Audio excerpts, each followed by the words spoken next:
अस्सलामुअलैकुम दोस्तों, मैं वफ़ा लांगा हूँ आपको अपने चैनल ग्रामर इन डिटेल में खुश।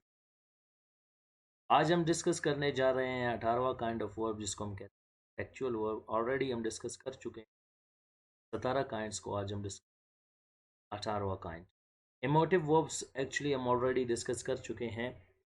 फैक्चुअल और इमोटिव वर्ब्स में फ़र्क क्या है? Emotive verbs be that clause से, लेकिन वहाँ पे आप शुड का इस्तेमाल करते हैं और फैक्चुअल वर्ब्स में हम शुड का इस्तेमाल नहीं करते। बढ़ते हैं फैक्चुअल वर्ब्स की तरफ। फैक्चुअल वर्ब्स की डेफिनेशन क्या है? Those verbs which are followed by that clause are called factual verbs. पहले हम कोशिश करेंगे ये समझने की कि क्लास क्या है। क्लास की डेफिनेशन है group of words which has a subject and a predicate. Sometimes it gives clear and complete meaning and sometimes does not give clear complete meaning. अब इसके काइंड्स हैं, जैसे मैं कहता हूँ फर्स्ट वन है इंडिपेंडेंट क्लास। अब इंडिपेंडेंट क्लास की डेफिनेशन क्या है? Group of words which has a subject and predicate and can stand itself as a complete sentence.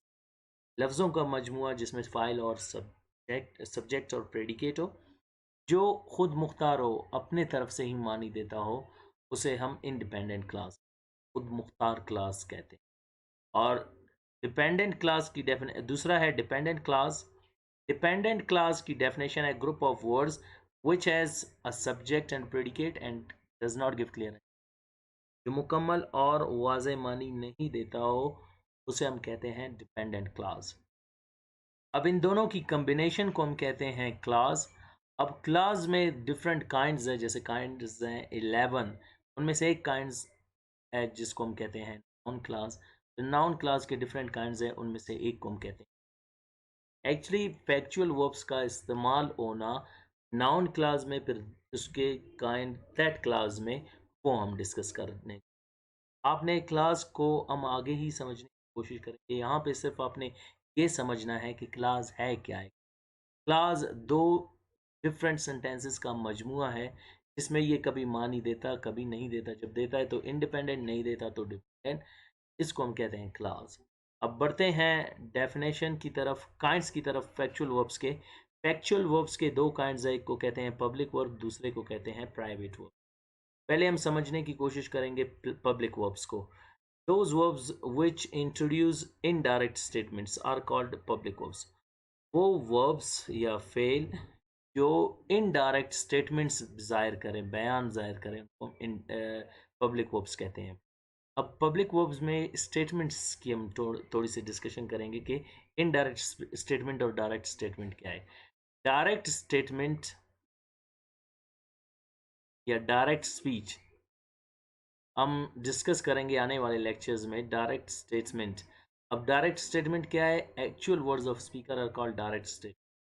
जब एक्चुअल वर्ड्स बंदा खुद बोल रहा हो, उसके सेंटेंसेस को उसी तरह दोहराना डायरेक्ट स्पीच है।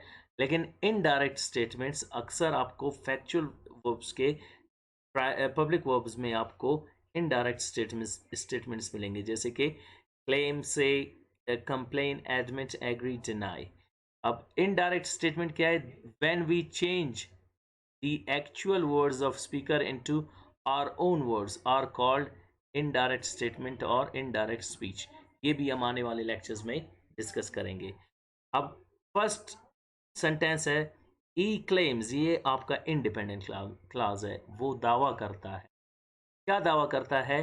That he has defeated them, कि वो उनको शिकस्त दे चुका है। ये आपका डिपेंडेंट क्लास है कि वो उनको शिकस्त दे चुका है। कौन कह रहा है? ही क्लेम्स, वो दावा कर रहा है। अब यहाँ पे आपका जो क्लेम वर्ब है वो फॉलोड बाय है, बन रहा है किससे? That class. नेक्स्ट है शी सेज, वो कहता है, वो कहती है। वो क्या कहती है? That they will not come air, वो यहाँ पर नहीं आएंगे। दे कंप्लेन, वो शिकायत करते हैं। क्या शिकायत? That the teachers don't come regularly, कि उस्ताद रोज़ाना, रोज़ के मामूल पे नहीं आते। अली एडमिट्स, अली मानता है, that he had been misguided, कि उसको उसकी गलत रहनुमाई की गई थी। दे डिनाई, वो इनकार करते हैं, किस चीज़ से? That they have stolen the car, कि वो गाड़ी को चोरी कर चुके हैं या उन्होंने चुराया है। वो इस चीज़ से इनकार करते हैं कि उन्होंने गाड़ी चुराई है। प्राइवेट वर्ब्स थोड़ा सा डिफरेंट है पब्लिक वर्ब से, हम डिस्कस करेंगे कि क्यों डिफरेंट है, वो यहाँ पे मैं आपको लेक्चर में समझाने की कोशिश। Those verbs in which there is involvement of mental feeling, वो वर्ब्स जिनमें इन्वॉल्वमेंट है मेंटल फीलिंग्स के, फिर वो स्टेट्स और एक्ट्स में यूज होते हैं, इनको हम क्या कहते हैं, प्राइवेट वर्ब। अब वो वर्ब्स कौन से हैं? Doubt, feel, hear, know, recognise, think, expect, believe, fear, hope, decide, realise. ये वो वर्ब्स हैं जिनमें हम सिर्फ मेंटल फीलिंग्स को एक्सप्रेस कर। अब शी डाउट्स, उसे शक है, शी डाउट्स, ये फिर से आपका independent clause, that he has stolen her car, कि उसकी गाड़ी उसने चुराया है। उसे शक है कि उसकी गाड़ी उसने चुराया है। अब यहाँ पे आपका ये हुआ इंडिपेंडेंट, ये हुआ आपका डिपेंडेंट क्लास, और ये फॉलोड बाय है दैट क्लास, जिसको हम नाउन, और वो नाउन क्लास जो दैट से इंट्रोड्यूस हो उनको हम दैट क्लास कहते हैं। डाउट्स आपका वो वर्ब है जिसमें मेंटल फीलिंग है। ई थिंक्स, वो सोचता है, क्या सोचता है? दैट शी लव्स हिम, कर। And in the same way we hope, हमें उम्मीद है, क्या उम्मीद है? That they will help us, हमें तवक्को है, उम्मीद है कि वो हमारी मदद करेंगे, लेकिन तवक्को और उम्मीद सिर्फ अल्लाह पाक की रखनी चाहिए। यू फियर, आपको खौफ है, that she will cheat you, कि वो आपको धोखा देगी। यू फियर, आपको खौफ है, that she will, that we will cheat you, कि हम आपको धोखा देंगे। यहाँ पे ये आपका हुआ दैट क्लास, और यहाँ पे आपका जो प्राइवेट वर्ब है जो मेंटल फीलिंग जाहिर कर रहा है डाउट, यहाँ पे थिंक, यहाँ होप, यहाँ last sentence, we have decided, हम ये फैसला कर चुके, ले चुके हैं, that we will buy this car, इस गाड़ी को खरीदेंगे।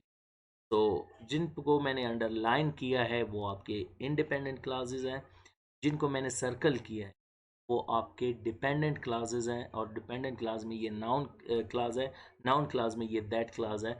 डिपेंडेंट इंडिपेंडेंट क्लासेस में जो आपके वर्ब्स यूज हुए हैं वो पब्लिक और प्राइवेट वर्ब्स है, जो हमेशा फॉलोड होते हैं, जो बनते हैं वो बनाने में। तो उम्मीद करता हूँ कि आपको फैक्चुअल वर्ब्स और उसके kinds public and private verb समझ आ गए होंगे। मिलते हैं अगले लेक्चर में, अपना ख्याल रखिए।